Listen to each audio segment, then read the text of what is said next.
கடினமான மலை மீது ஏறி நின்றால்தான் அழகான இயற்கை காட்சிகளை ரசிக்க முடியும். அதுபோல பல கஷ்டங்களையும் துன்பங்களையும் கடந்து வந்த பிறகுதான் சந்தோஷத்தை முழுமையாக அனுபவிக்க முடியும். இதையெல்லாம் தெரிந்து வைத்து கொண்டிருக்கக்கூடிய மேசராசிக்காரவங்களுக்கு இந்த வருஷத்தோட கடைசியில் உங்களுடைய நிலைமை மாறப்போகுது. இந்த மேசராசிக்காரவங்களுக்கு நம்ம பேசக்கூடிய விஷயம் என்ன அப்படின்னா, பொதுவாக அஸ்வினி, பரணி, கிருத்திகை இந்த நட்சத்திரத்தில் பிறந்திருப்பீங்க. இந்த மேசராசியில் இருக்கக்கூடிய நட்சத்திரங்கள். இந்த நட்சத்திரத்தில் பிறந்து செவ்வாயுடைய அதிபதியாக, இந்த ராசிக்கு செவ்வாய் தான் அதிபதி, இந்த செவ்வாய் அதிபதியாக கொண்டு இந்த மேசராசிக்காரர்கள் இருக்கீங்க. இப்படிப்பட்ட மேசராசிக்கு இந்த பிறப்பில் இதுவரைக்கும் நம்ம வாழ்ந்த வாழ்க்கையில் பிறப்பு இது சம்பந்தமான விஷயங்களெல்லாம் ஆராய்ச்சி பண்ணி பார்க்கும்போது, ஆனால் ஏதோ ஒன்று குறையுதுங்க. என் வாழ்க்கையில் ஏதோ ஒன்று குறையுது. உண்மைதானே? கமெண்ட்டில் சொல்லுங்கள். நான் அதிகமாக எதுக்கு போய் சிக்கிக்கிறேன்? ஏதோ ஒன்று குறையுது, ஏதோ ஒன்றுத்தில் போய் சிக்கிக்கிறேன். ஆனால் கடவுள் என்னை அடிக்கடி மீட்டு எடுத்துகிட்டு வந்துடுறாரு. உண்மைதானே? கமெண்ட்டில் சொல்லுங்கள். இது உண்மை. இந்த எண்ணம் மேசராசிக்கு அடிக்கடி அமையும். நல்ல ஒரு பிளாட்ஃபார்மை வந்து கடவுள் கொடுப்பார். ஆனால் அந்த நேரத்தில் நம்ம யாரையாச்சும் ரொம்ப நம்பி, இவங்களால தான் நமக்கு ஒரு நல்லது நடக்கும், இவங்க தான் இதை நமக்கு செய்ய போகிறாங்க, இது போன்ற கற்பனை குதிரைகளில் நம்ம அவுத்து விட்டுருவோம்.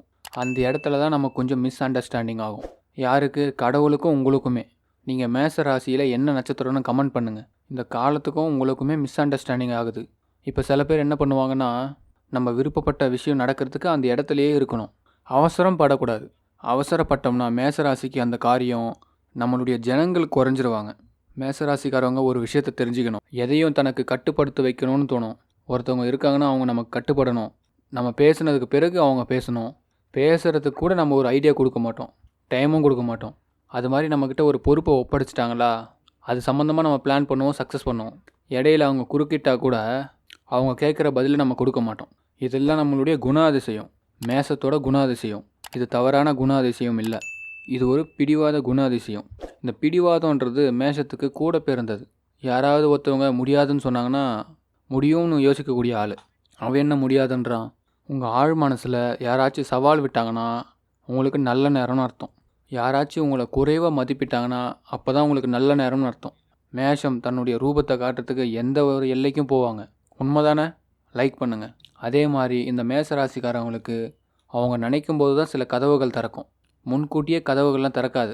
இன்றைக்கி ஒரு ஊருக்கு போகணும், திடீர்னு தான் ஊர் பயணம்லாம் மேசராசிக்கு ஏற்படும். திடீர்னு ஒருத்தவங்க சந்திக்கிற மாதிரி ஏற்படும். உங்கள் வாழ்க்கையில் முன்னேற்றம்ன்றதே திடீர்னு நடக்கிறது தான். மேசத்தோடைய பெரிய பலமே காலம்தான். இது வரைக்கும் நான் ஒரு தோல்வியை பார்த்துருக்கேன். ஒரு தோல்வியா? எவ்வளோ தோல்வி பார்த்துருக்கீங்க. ஒரு சிரமத்தை பார்த்துருப்பீங்க. ஒரு சிரமமாக எவ்வளோ சிரமம் பார்த்துருப்பீங்க. நிறைய ஃபெயிலியரை பார்த்துருப்பீங்க. இது எல்லாம் மீறி எந்த இடத்துல வந்து நிற்கிது அப்படின்னா, நம்மளால் ஒரு விஷயம் முடியும், நாம் நினச்சாதானே ஒரு சந்தோஷமே கிடைக்கிது, நாம் நினச்சாதான் நமக்கு வந்து ஒருத்தன் உதவி பண்ணுறான், நாம் நினச்சாதானே வந்து நம்மக்கிட்ட ஒருத்தன் நிற்கிறான் அப்படின்னு இப்போ தான் நீங்கள் புரிஞ்சிக்கக்கூடிய காலம். அப்போ மேசராசிக்காரவங்க இன்னிலிருந்து இன்னொருத்தவங்கள எதிர்பார்க்காதீங்க. முதல்ல நீங்கள் ஒரு விஷயத்த நினைங்க. ஒரு பதவிக்கு வரணுமா, பதவிக்கு வரணும்னு நினைங்க. கல்யாணம் பண்ணணுமா, கல்யாணம் பண்ணணும்னு நினைங்க. சம்பாதிக்கணுமா, நிறைய சம்பாதிக்கணும்னு நினைங்க. ஒருத்தவங்களை வந்து நம்ம கட்டுப்பாட்டுக்குள்ளே கொண்டு வரணுமா, கட்டுப்பாட்டுக்குள்ளே கொண்டு வரணும்னு நினைங்க. இன்னிலிருந்து என்ன விஷயமா இருந்தாலும் சரி, அதை பாசிட்டிவாக திங்க் பண்ணுங்கள். இப்போ நான் பேசிகிட்டு இருக்கக்கூடிய அந்த நேரம், நான் பேசக்கூடிய அந்த வார்த்தை உங்கள் வாழ்க்கையில் நீங்கள் அழகு, சௌகரியம், உங்களுடைய விருப்பங்கள், இந்த பதிவை ஃபுல்லாக பார்த்தீங்கன்னா அதைப்படி நடக்கும். அவ்வளோதான். அழகு கூடும், வளர்ச்சி கூடும், அறிவுத்திறன் கூடும். இந்த காலகட்டம் உங்களுக்கு சமயோஜன புத்தி ஏற்படும். சில விஷயத்தில் வந்து நம்ம இன்வால்மெண்ட் ஆக வேணான்னு மனசு முடிவு பண்ணும். அதே மாதிரி இன்வால்மெண்ட் ஆகாதீங்க. அப்போ இந்த மேஷத்துடைய சூழ்நிலை இன்னிலிருந்து ஒரு நல்ல நேரம். இந்த பதிவு பார்த்ததுலேருந்து இது என்ன நல்ல நேரம்னா, இந்த காலத்தை புரிந்து கொள்வதற்கான நல்ல நேரம். பை நிறைய பணம் கிடைக்கும், வசதி கிடைக்கும், வாழ்க்கையில் முன்னேற்றம் கிடைக்கும், வியாதிகள் விலகும். இந்த காலகட்டம் வியாதிகள் விலகக்கூடிய காலகட்டம். இந்த நேரங்களில் நீங்கள் எதிர்பார்க்கலாம், வியாதியை விலக்கும். ரொம்ப அதிகமாக கடன் வாங்கிட்டோமோன்னு இந்த நேரம் ஃபீல் பண்ண தோணும். கடனில் சிக்கிட்டோமோன்னு ஃபீல் பண்ண தோணும். பகவான் கைவிட மாட்டார். முருகப்பெருமான கந்தசஷ்டி கவசம்னு சொல்லுவாங்க. முடிஞ்சால் கந்தசஷ்டி கவசத்தை கடன் இருக்கிறவங்க நல்லா தெளிவாக ஒரு நாளைக்கு தெளிவாக ஒரு 3 வாட்டி படிங்க, 3 டைம்ஸ். கடனை தீர்ப்பதற்கான மனதிடம் நமக்கு கிடைக்கும். அது மட்டும் இல்லை, சில விஷயத்தை உணரக்கூடிய நேரம் ஏற்படும். இந்த நேரத்தில், இந்த காலகட்டம் உணரக்கூடிய தத்துவம். உணர்றதுனா என்ன? நம்ம ஒன்று கனவில் நினச்சி வச்சுருப்போம், அது நடக்காமல் போயிருக்கோம். சில பேர் மேலே வெறுப்பாக இருக்கும்.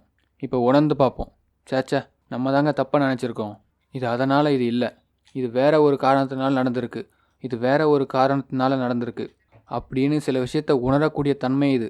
அதே மாதிரி சில பேருக்கு பார்த்திங்கன்னா இந்த காலகட்டத்தில் துஷ்டமான துக்கமான காரியத்தில் போய் கலந்துக்கக்கூடிய சூழ்நிலை ஏற்படும். இந்த காலத்தை பொறுத்த வரைக்கும் மன பலத்தை ஏற்படுத்திக்கங்க. நீங்கள் ஏதாச்சும் கனவு கண்டிருக்கீங்க அப்படின்னா, நீர் சம்மந்தமான கனவு, மோட்டார் வாகனம் சம்மந்தமான கனவு, எலக்ட்ரிக்கல் சம்மந்தமான கனவு, அதே மாதிரி தகவல் தொழில்நுட்பம் சார்ந்த கனவு, அரசியல் சார்ந்த கனவு, இது மாதிரி ஒரு கனவு காண்டிங்கன்னா அந்த கனவு இப்போது பலிக்க போகுது. அதே மாதிரி துஷ்டமான கனவுகள், ஏதாச்சும் திருட்டு போகிறது, ஏதாச்சும் தவறி விழுறது, இப்படிலாம் இருந்தால் அந்த கெட்ட சிந்தனைகள்லாம் விலகி அந்த கெட்ட சக்தியெல்லாம் விலக போகுது. அப்போ கண்ட கனவுகள் பலிக்கக்கூடிய நேரம், கெட்ட சக்திகள் விலகக்கூடிய நேரம். இது இந்த மேசராசிக்கு இந்த காலகட்டம் ஆரம்பம். அப்போ இந்த மேசராசிக்கு கடன் விஷயங்கள் கொஞ்சம் குறையும், கேட்குறவங்களுக்கு கடன் கிடைக்கும், கடன் வாங்கிட்டேன்னு நினைக்கிறவங்களுக்கு கடன் அடைக்கக்கூடிய வழி கிடைக்கும், தன்னை உணரக்கூடிய சக்தி ஏற்படும். இந்த ஜாதகத்தை பொறுத்த வரைக்கும் பக்காவாக பிளான் போடுங்க. மேசராசிக்காரர்கள் பக்காவாக பிளான் போடுங்க. இந்த பதிவு பார்க்குற இந்த காலகட்டத்தில் இந்த கார்த்திகை மாதம், இந்த ஐப்பசி மாதம் இந்த பதிவை பார்க்குறீங்க. கார்த்திகை, மார்கழி, தை, மாசி இந்த காலகட்டத்தில் சரியாக பக்குவமாக பிளானை போடுங்க. வாழ்க்கை இது ஒரு அழகான புரிஞ்சிக்கிறதுக்கான வாழ்க்கை, இது நமக்கு ஒரு அழகான புரிஞ்சிக்க கொள்ளக்கூடிய நேரம் இது. மறக்காமல் நம்ம சேனலை லைக் பண்ணுங்கள், ஷேர் பண்ணிவிடுங்க, கமெண்ட்டில் சொல்லுங்கள் என்ன நட்சத்திரம் எந்த கடவுளை வழிபடுறீங்கன்னு, இந்த வருஷம் உங்களுக்கு எப்படி போச்சுன்னு கமெண்ட்டில் சொல்லுங்கள். சப்ஸ்கிரைப் பண்ணுங்கள். தொடர்ந்து மேச ராசிக்கு 2026ஆம் ஆண்டு ராசி பலன் வந்து கொண்டே இருக்கிறது. மேசத்திற்கு இது ஒரு நல்ல நேரம். உங்களுடைய கனவுகள் பலிக்க போகுது, கெட்ட சக்திகள் விலக போகுது. முருகப்பெருமான வழிபாடு பண்ணுங்கள். ஏறத்தாழ வெற்றி அடையக்கூடிய நேரம். இதுதான் நம்ம பேச போகிறோம். நம்மக்கிட்ட இருக்கக்கூடிய துர்சக்தி வெளியே போகுது, நல்ல சக்தி உள்ளே என்ட்ரி ஆக போகுது, கனவு பலிக்க போகுது. இந்த மாதிரி பதிவுகள் கேட்கும்போது நம்ம ஒரு விஷயம் நல்லா தெரிஞ்சுக்கணும்.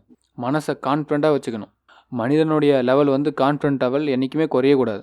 இந்த கான்ஃபிடண்ட் லெவல் குறையாமல் இருந்தால் தான் நமக்கு நல்லது நடக்கும். சகோதரர்களே, உறவுகளே, நண்பர்களே, உங்களுக்கு நான் மீண்டும் இந்த ஒரு விஷயத்தை பதிவு பண்ணுறேன். ஒரு மனுஷனுடைய பவர் எது? அவனுடைய மனபலம். மனசில் பலம் இருக்கிற வரைக்கும் உங்களை யாரும் நெருங்க முடியாது. அதே ஒரு மனபலம் குறைஞ்சதுன்னா, சொல்லுவாங்கள்ல, யானை இழைச்சதுன்னா எறும்பு உள்ளே போகுதுன்னு சொல்லுவாங்க. அதனால் நம்மளை யார் வேணாலும் அட்டாக் பண்ணுவாங்க. அதனால் நம்ம மனசு ஒடியாமல் பார்த்துக்கணும். ஃபஸ்ட்டு நம்ம தைரியமாக இருக்கணும். என் உறவுகள் தைரியமாக இருக்கணும். தைரியமாக இருந்தீங்கன்னா மற்றவங்க பார்த்துட்டு பயப்படுவாங்க. இவர் தைரியமாகவே இருக்கார், இவருடைய தைரியம் இன்னும் குறையலை, அப்போ நம்ம உள்ளே போயிடக்கூடாது அப்படின்னு. அப்போ நான் ஒரு கனவு வரும்னு சொன்னேன். இந்த காலகட்டத்தில் வரக்கூடிய கனவு இப்போ பலிக்க போகுது. அந்த நல்ல கனவுகள் கண்டிப்பாக பலிக்க போகுது. சாமி, நான் கெட்ட கனவு கண்டுட்டேனே, என்ன பண்ணணும்னு தோணும். கெட்ட கனவு கண்டிங்கன்னா அந்த கெட்டது விலக போகுதுன்னு அர்த்தம். நல்ல கனவு பலிக்க போகுது, கெட்டது விலக போகுது. இது வரைக்கும் நமக்கு யாராச்சும் தொந்தரவாக இருந்தாங்க, பிரச்சனையாக இருந்தாங்க, வில்லங்கமாக இருந்தாங்கன்னா விலகிடுவாங்க. நம்ம ஏதாச்சும் ஒரு அரியணையை எதிர்பார்க்குறோம், ஒரு ராஜ வாழ்க்கையை எதிர்பார்த்துருக்குறோம், ஒரு சுப வாழ்க்கையை எதிர்பார்த்துருக்குறோம், நிறைய விருப்பங்களை எதிர்பார்த்துருக்குறோம், நிறைய நண்பர்களை எதிர்பார்த்துருக்குறோம், சுபமான சூழ்நிலையை எதிர்பார்க்குறோன்னா அதெல்லாம் நடக்க போகுதுன்னு அர்த்தம். அப்போ இந்த நேரம் நமக்கு கனவு ரொம்ப பலத்தை கொடுக்கும். இதுதான் கனவு சாஸ்திரம். இந்த காலகட்டத்தில் பிறந்த நீங்கள் தெய்வ பலத்தால் நீங்கள் நினைக்கக்கூடிய விஷயத்தை எளிமையாக அடைய முடியும். அதுக்கு ஒரு விஷயத்தை நீங்கள் மனசில் தெளிவுபடுத்திக்கணும். நம்ம என்ன செய்யக்கூடாதுன்னா, வாழ்க்கையில் கன்ஃபியூஸ் ஆகக்கூடாது, குழப்பம் அடையக்கூடாது. இந்த மனம் குழப்பம் அடைஞ்சிச்சின்னா யாரும் ஒத்தாசி பண்ண மாட்டாங்க, அது இன்னும் ரணகலமாக்க தான் பார்ப்பாங்க. உண்மை தானே? கமெண்ட்டில் சொல்லுங்கள். முதல்ல ஒரு தப்பு நடந்துச்சுன்னா நம்மக்கிட்ட தான் குறை சொல்லுவாங்க. நீ சரியாக இருந்திருந்தால் அது நடந்திருக்காது அப்படின்னு சொல்லுவாங்க. அது நம்மளாலேயே அந்த தப்பு நடந்திருக்காது, அது காலத்தோட கட்டாயம். ஆனால் முதல்ல கெட்ட பேர் வாங்குறது, பேர் வாங்குறது நம்மள தான் இருப்போம். முதல்ல ஒரு தப்பு நடக்குதுன்னா அவங்கள குற்றம் சாட்டாதீங்க, குறை சொல்லாதீங்க. அங்கே இருக்கக்கூடிய சூழ்நிலையினால் அந்த தப்பு நடக்குது. சூழ்நிலை தான் காரணம். அதை முதல்ல நம்ம புரிஞ்சுக்கணும். முதல்ல கோவப்பட்டு திட்டுறதுனால அந்த இடத்துல நல்லது நடக்க போகிறதில்ல, நடந்த தப்பு மாற போகிறதில்ல. அப்போ கூட்டாக சேர்ந்து அந்த தப்பை மாற்றுறதுக்கு முயற்சி பண்ணணும். முதல்ல பிரச்சனையில் உள்ளவங்க நம்மளை மீட்டு எடுக்கணும். இது எல்லாம் தான் நம்ம கணக்கில் கொண்டு வரணும். அப்போ இந்த நேரத்தில் பார்த்திங்கன்னா கனவு மெய்ப்படும், கண்ட கனவு நடக்க போகுது, கெட்டது விலக போகுது. இது மாதிரி ஒரு சூழ்நிலைகள் வரும்போது நம்மளுடைய கான்ஃபிடென்ட் லெவல் கரெக்டாக இருக்கணும். ஒரு மனுஷனுக்கு ரொம்ப தேவை கான்ஃபிடென்ட் லெவல். கான்ஃபிடென்ட்டாக ஒரு விஷயத்தில் இருக்கணும். கான்டாக்ட் அதிகமாக இருக்கணும். இது மாதிரி நேரத்தில் நிறைய மனிதர்களை சந்திக்கணும். கான்டாக்ட் லெவல் அதிகமாக இருக்கணும். ஏதாச்சும் ஒரு விஷயத்தில் நம்ம கமிட்மெண்ட்டில் இருக்கணும். ஏதாச்சும் ஒரு பிளான் போட்டு நடத்திக்கிட்டே இருக்கணும். கார் வாங்குறத பற்றி யோசனை பண்ணால் கார் வாங்கணும். வீடு வாங்குறத பற்றி நினச்சிங்கன்னா வீடு வாங்குறத பற்றி செயல்படணும். ஏதாச்சும் ஒன்று நடத்திக்கிட்டே இருக்கணும். இந்த மூளையை சும்மாவே இருக்க விட்டுறக்கூடாது. அது ஆபத்து. அந்த செல்ஃபோனே பார்த்துட்டு இருந்தால் வேஸ்ட்டு. வேலை முடிஞ்சு போயிடும். அது பயணம் பண்ண ஆரம்பிச்சிடும். வேண்டாம். கான்ஃபிடண்ட்டாக இருங்க. அதே மாதிரி கவனம் குறையக்கூடாது. ஒரு விஷயத்தில் கவனமாக இறங்கிட்டிங்கன்னா அதுலேருந்து வெளியே வரக்கூடாது. ஃபுல் அண்ட் ஃபுல் அந்த காரியத்திலே இருக்கணும். கான்ஃபிடென்ட். மனுஷனோட தொடர்பு அதிகப்படுத்திகிட்டே இருக்கணும். அதுவும் எப்படி? வயசில் பெரியவங்களோட தொடர்பு அதிகமாக இருக்கணும். நல்ல அதிகாரத்தில் உள்ளவங்க தொடர்பு ஏற்படுத்தணும். நம்ம மட்டும் சின்ன பிள்ளைத்தனமாக நடந்துக்கக்கூடாது. அப்போ தான் நம்ம முன்னேற முடியும். பெரியவர்களோட தொடர்பு. நம்ம தைரியமாக ஒருத்தவங்ககிட்ட போய் பேசணும். 4 IAS அதிகாரிகள், 4 IPS அதிகாரிகள், பெரிய மனுஷங்க, வேல்யூபிள் பர்சன், இவங்களையெல்லாம் நினச்சி பார்க்கணும். இவங்களையெல்லாம் பார்த்து திங்க் பண்ணணும். அப்போ தான் லைஃப் சக்ஸஸ் ஆகும். அதெல்லாம் விட்டுட்டு எதையுமே பார்த்துட்டு கீழவே போயிடக்கூடாது. இதெல்லாம் இன்றைய நடக்கக்கூடிய சந்தோஷம். இது இந்த நிமிஷத்தில் முடிஞ்சிடும். ஆனால் நம்ம நினைக்கக்கூடிய கோல், கான்ஃபிடண்ட்டாக நம்மளுடைய எதிர்காலத்தை பற்றி யோசித்தா நல்லா இருப்பீங்க. நம்புங்க. கான்டாக்டை வளர்த்துக்குங்க.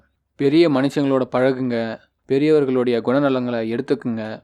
உங்களுடைய மனநிலை நல்லா இருக்க போகுது. ராஜ வாழ்க்கை கிடைக்க போகுது. நீங்கள் கண்ட கனவு நடக்க போகுது. வாழ்க்கையில் உள்ள கெட்ட கனவுகள்லாம் விலக போகுது. கான்ஃபிடண்ட்டாக இருங்க. கான்டாக்டை வளர்த்துக்குங்க.